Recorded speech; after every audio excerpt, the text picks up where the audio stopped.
Minutos, vamos falar da indústria. Nós tivemos a divulgação de um levantamento pela CNI que aponta que no mês de abril o setor teve o pior desempenho da década. Nós vamos falar sobre isso com o Renato da Fonseca, que é gerente executivo de economia da CNI, a Confederação Nacional da Indústria. Renato, boa tarde. Boa tarde, Denise. Boa tarde, os ouvintes. Bom, Renato, nós já estamos conferindo aí outros dados do IBGE, dados setoriais e sondagens da própria CNI, indicando que o mês foi muito difícil mesmo. E aí hoje vocês contabilizaram dados ruins em quase todos os quesitos, aí perda de 23,3%, faturamento, queda de 19,4%, horas trabalhadas na produção e redução de 2,3% no número de empregados. Em março os dados já tinham sido negativos, sendo que março foi parcialmente atingido pela pandemia. Agora, Renato, além da avaliação dos números, eu queria saber qual a expectativa da indústria em termos de recuperação agora que estão ocorrendo as flexibilizações em vários estados. Exato, Denise. Bom, a gente já saiu do mês de maio, entramos no mês de junho, né? A gente já tinha essa expectativa que o fim não o fim do isolamento, né, mas a progressiva a reabertura do comércio, dependendo da atividade, começaria em junho. Na verdade, começou em algumas capitais no fim do mês de maio, então é provável que os números de maio possam até mostrar já um pequeno aumento, né, mas foi bem no fim do mês, mas não surpreenderá nesse sentido. O que a gente acredita é que a recuperação realmente ela começa a se dar mais forte a partir de junho. Ainda uma coisa bastante gradual, até porque as aberturas estão sendo graduais, em alguns estados ainda está fechado de uma maneira mais forte. Há sempre o risco, né? Eu vi o papo de vocês conversando sobre São Paulo, há sempre o risco da gente ter que voltar atrás. Isso aconteceu em países da Europa, isso está acontecendo em alguns estados norte-americanos, então, dependendo de como a gente fizer esse trabalho de volta ao trabalho, usando máscara, fazendo a medida de temperatura, fazendo turnos diferentes, ou seja, evitando o máximo possível as pessoas juntas, a gente vai conseguir ter um trabalho de retomada mais regular. Essa é a nossa expectativa. Mas fica uma expectativa positiva também em relação à retomada do consumo, porque tem esse outro lado. A indústria pode voltar a trabalhar, porque tem aí a possibilidade de escoamento da mercadoria, sem ampliar apenas os estoques, mas a reação tem sido meio lenta aqui nos estados que estão começando a abrir, não é? Sim, na verdade a gente vai ter o que eu prefiro chamar de transição até a volta à normalidade. Ou seja, enquanto a gente não tiver uma vacina, você ainda tem a insegurança daquela parte da população que ainda não contraiu a doença.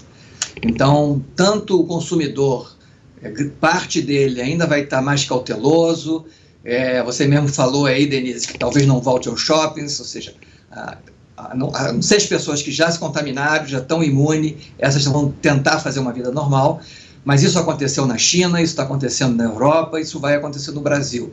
Esse período de transição. E a própria indústria, nesse período, também ela tem que tomar os cuidados para não contaminar todos os seus funcionários, senão ela para de funcionar novamente, né? Então, todos os protocolos, né, o SESI vem trabalhando com isso de atividade para atividade, ou seja, você colocar o protocolo da volta para evitar um contágio naquela população, aqueles trabalhadores todos que estão naquela indústria. Então a gente vai ter esse período, provavelmente até o final do ano, essa cautela do consumidor ainda vai existir, ou seja, por isso que a gente vai ter uma retomada lenta, né? Dificilmente a gente volta esse ano ainda para o mesmo nível que estava no início de 2020, mas a gente acredita que é possível já ir voltando a crescer, retomando, evitando o aumento do desemprego e com isso recuperando renda, recuperando consumo e produção. Agora, Renato, antes da pandemia, a indústria estava entrando numa fase melhor, mas ainda com muita dificuldade para retomar níveis anteriores à última crise, né? A gente viu o setor com muitos altos e baixos no ano passado, prejudicado pela crise da Argentina, que prossegue, né? E a Argentina tem tido uma proximidade muito grande com a China. Então, levando em conta a conjuntura internacional, o que se pode esperar em termos de recuperação também da indústria? Denise colocou um ponto muito importante. Na verdade, não só a indústria, mas a indústria em particular, que ela sofreu mais da crise, mas a economia brasileira inteira estava se recuperando ainda da crise de 2014, 2016. Né? Essa crise todos saímos endividados, os estados, né, o governo federal, as famílias e as empresas. Por isso que foi essa dificuldade toda, né? A gente não estava ainda num ritmo de recuperação rápida ou promissor, né? Havia uma expectativa positiva que esse ano a gente ia começar a crescer mais rápido, mas todo esse trabalho que vem sendo feito, né, de aumento de competitividade, das reformas são importantes, isso estava ajudando, mas com o setor privado ainda muito fragilizado. A gente está saindo dessa crise certamente mais fragilizado ainda do que os estados europeus, Estados Unidos, asiáticos, porque eles não estavam numa situação como a gente estava no passado. Então, por isso, a gente vai ter que ter um esforço muito maior, e a gente não pode errar nas políticas de aumento da competitividade, né? Em grande parte ao custo Brasil. Então, uma agenda que precisa retornar imediatamente após toda essa discussão que o Congresso e que o governo está fazendo de medidas emergenciais, é aquela agenda de reformas. Então, a reforma tributária é importantíssima, ela não causa um efeito imediato, mas assim como a reforma da Previdência, ela causa uma expectativa positiva no investidor. Nós temos vários projetos na área de infraestrutura, a regulamentação da área de saneamento, na área de energia elétrica, de gás natural, são projetos que estão prontos para ser votados no Congresso e que precisam ser votados com urgência, exatamente para atrair investimento nessas áreas e ajudar essa retomada. E, obviamente, quando esses projetos estiverem concluídos, você tem, no caso do saneamento, populações mais saudáveis, trabalhador mais produtivo, e no caso das estradas, de portos e energia, custos menores para o país como um todo. Agora, Renato, você falou que a última crise deixou as empresas mais endividadas, deixou as pessoas mais endividadas, desemprego mais alto, e a gente meio que está repetindo, a gente deu alguns passos atrás agora na pandemia. Claro que fica a expectativa que de repente a gente tenha uma reação como os Estados Unidos começam a mostrar em relação ao mercado de trabalho, só que aqui esse é um aspecto mais difícil sempre, até por particularidades aqui de Brasil, legislação e tudo mais.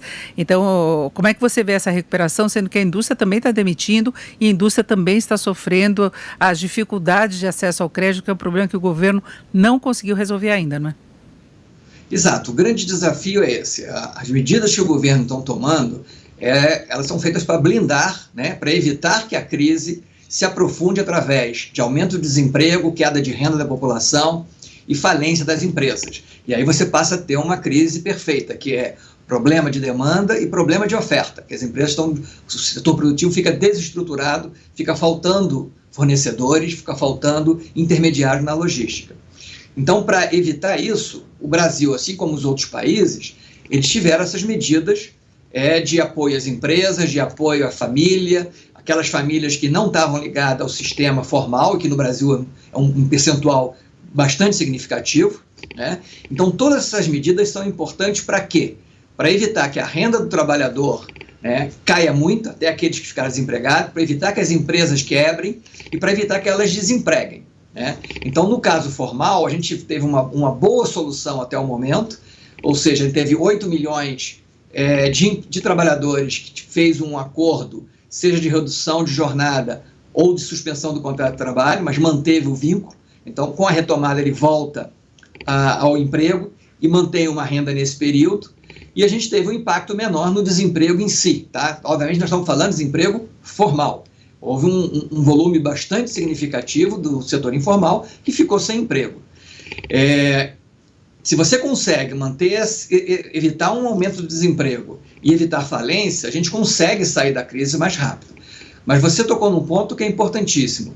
De todas as medidas do governo, aquelas que não estão se mostrando eficazes é a questão de capital de giro.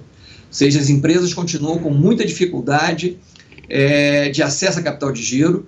O governo acabou de lançar uma MP, né, uma medida provisória, criando o Fundo de Garantia de Investimento, apelidado de FGI expandido. A ideia é fornecer garantia, só que isso ainda não está regulamentado, aparentemente vai levar até o fim desse mês para ser. Ou seja, vamos esperar para ver se funcione, né, porque o importante, a dificuldade nesse momento é que o setor financeiro está com muito receio de emprestar, porque o risco de quebra é muito grande. Então, o Tesouro Nacional precisa garantir esses empréstimos, né? Mas o que a gente está vendo, a gente já está entrando no terceiro, né, quarto ano quase da crise, né? Se contar com março ali no meio de março, e as empresas precisam pagar os seus salários, precisam pagar fornecedores, pagar os empréstimos, e não está tendo capital de giro. Isso está afetando principalmente as pequenas empresas, e aí sim é onde a gente tem um risco de gerar falências e, com isso, dificultar a retomada na saída da crise. Renato, rapidamente para encerrarmos, você acha que maio foi pior que abril? Eu acredito que não. Na verdade, a nossa expectativa é que maio tenha sido um mês muito parecido com abril, então você não teria uma queda na produção. A produção caiu, a ociosidade em abril ficou muito elevada, né? Fica dependendo dos indicadores, do tipo de empresa que você coloca, de 50%, quando a gente tem um nosso indicador que tem incluído pequenas empresas, né, que tem uma ociosidade muito maior, até 69% nos indicadores industriais que a gente divulgou hoje, onde a gente só trabalha com grandes empresas, mas uma ociosidade muito grande, que deve se repetir em maio, mas, como eu disse no início, provavelmente, como alguns estados, né, a gente tem Rio Grande do Sul, Belo Horizonte, Brasília, São Paulo, começando a liberar algumas partes do comércio já no fim de maio, você pode ter algum crescimento já captado em maio. Mas a expectativa é que maio seja um mês muito parecido com abril, e junho, sim, a gente já começa a sentir o reflexo de uma retomada. É isso, nós ouvimos aqui o Renato da Fonseca, que é gerente executivo de economia da CNI, a Confederação Nacional da Indústria. Renato, muito obrigado, uma boa tarde. Denise, eu que agradeço, muito obrigado, boa tarde para você, aos ouvintes e telespectadores, né? Exatamente.